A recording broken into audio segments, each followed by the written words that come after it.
Okay, so here is the Slave 1 from 2006. This is the last Slave 1 that I needed. Now I have them all.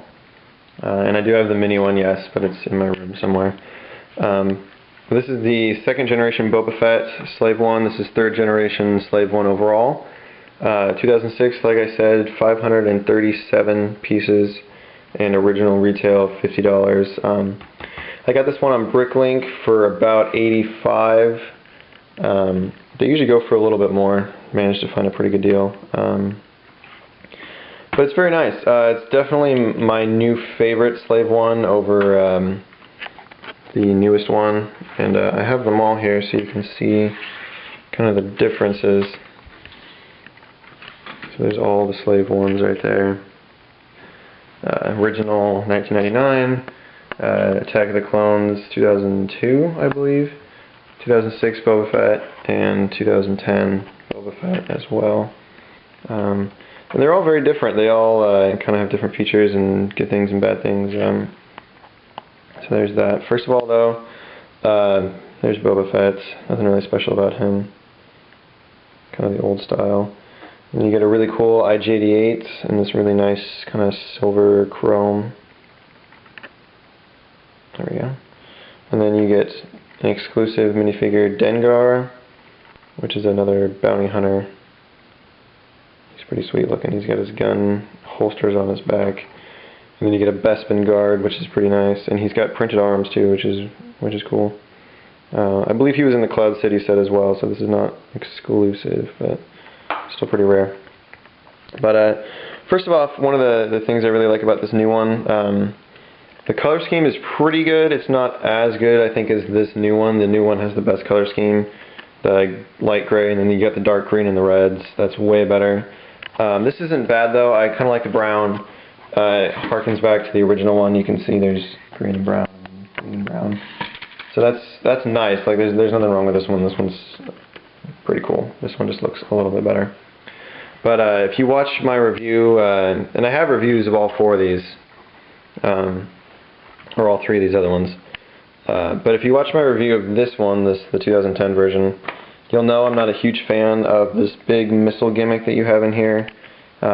First of all, the cockpit, you can see it rocks forward, so it pushes Boba Fett into the missiles, and I don't know, it's just kind of in the way, and it takes up too much space.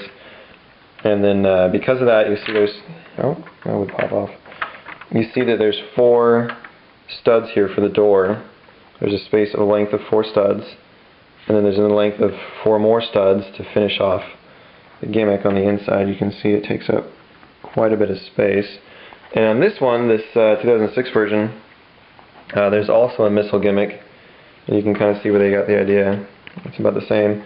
But on this version, first of all, the cockpit actually stops. There's little stoppers right there, so it doesn't rock forward, so it can't actually push them too far forward. A little more space back there to hide more minifigures if you wanted. But the missile gimmick takes up less space. You can see there's a 2 space and then 4, so you got 2 extra spaces. And it's just the one big missile, which I actually like better because it's spring-loaded. You don't have to use your own force to push it. And you just flip up this little lever. That's the other nice thing too, is on this one, if you wanted to fire these missiles, you have to push it on the back, on that plunger. But on this one, all you have to do is just flip up this little lever, and it will shoot the missile, which is pretty nice. I think that's just a better system. So that is a lot better, much improved over this version. But you can use that, there's that extra space that I was talking about, and what that kind of affords you is you get a longer cargo bay up here in the nose section, and you get missiles up here, which is pretty sweet. Nothing wrong with a little extra missile storage. And then you got some storage right here on the side. There's nothing in there, but you got some storage, which is pretty sweet. And then you have these little doors right here that open up, and if you flip these out, there's some spare blasters right there. Those are old guns, like so. and then these can and this do flip like all the other ones. But that's all really nice. And then if you come under here, first of all, you got this lever. You can flip that down. So you flip it down like that, and you got Han Solo right there, frozen in carbonite. But the cool thing is because he fits up into the ship and not underneath like he does in this version. He fits up inside of it. So you flip that up, and then he actually shows up in here in the actual cargo bay. So it just makes it feel more like he's actually being stored up inside the ship instead of just like in a slot underneath. You see what I mean? In this one he just stores up underneath there. And even though I like the new cargo, I like the new, I'll just show you. I like this carbonite system, I like the way they did it. It's pretty cool having the minifigure clip into the back, like so. But it just takes up more space. You can see that there's not really room. But this one, just with the smaller version, it affords you a little bit more storage, which is pretty nice. So that's very cool. Kind of another reason this one is better. Put all this away. So there is that. And then the other feature on this is it has bombs that drop out, but it's kind of weird how they work. You can see them right there, they're sitting in there. But you have to flip this forward, flip that panel forward, and you have to tip them back, and they just kind of fall out. Kind of an odd system how that works. Not really as good as Jango Fett's version. In Jango Fett's Slave 1, I'll show you right now. They're hidden, the bombs are hidden up underneath here in this panel. And then when you flip it forward, it opens that panel up, so they just drop straight down. This one, for some reason, you have to tip it back. Not really sure why, but you know, whatever. Not really a burden. So there's that 2006 Slave 1. This is definitely the best one in my opinion. Doesn't look the best out of all of them. I think this one, the newest one, is still the best, and the newest one still has the best Boba Fett. In my opinion, I think he just looks the coolest. But this one is really, really awesome. Better features, better use of features, cooler minifigures, except for Boba Fett. It's kind of cool having these two guys. But better play features on this one. It is a little bit more expensive, like I said, kind of hard to find in good condition. Usually it'll run you about $80 to $100 to find this in good condition on eBay or Bricklink, but in my opinion it's definitely worth the money. They did a really good job with this one. Sorry it took me so long to get it, to kind of complete my set of all of the Slave 1s, but there's that. There's a comparison of Boba Fett's real quick for you. You can see there's pretty much no difference.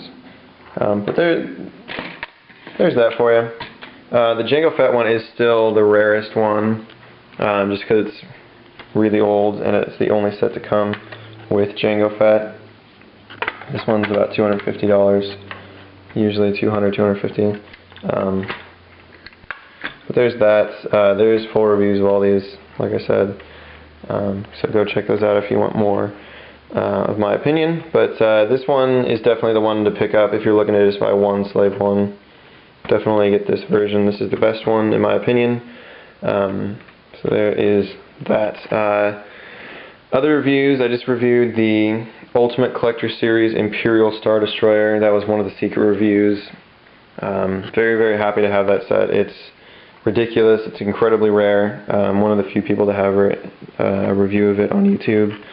So very, very cool review. One of the biggest sets LEGO has ever made. So go check that out. Other secret reviews still coming. I really don't know when. It's taken him a lot longer than I thought it would, and I hoped it would. So we'll see how long that takes. More reviews coming. I'm about to review Battle for Endor. That's my next thing to film in like 10 minutes, so all those should be uploaded and ready to go for you guys. I'm still going to get the Ultimate Collector Series Imperial Shuttle. that's still going to happen. Not really sure when because it's expensive. And I have ordered a TIE bomber. It's in the mail right now. So I will officially have all TIE fighters soon. And I'll do a review comparison of that, and then I'll show off my TIE fighters. Pretty excited for that. I am going to do another collection video soon. It's been 2 years now since I've done one, and I'm kind of waiting to get a couple more sets to finish off some things. But I will be doing another collection video. I know a lot of you have been asking for that. So thank you guys for watching. Hope you guys like that. Let me know if there's anything else you want me to review, and I'll do my best to try and get to it for you.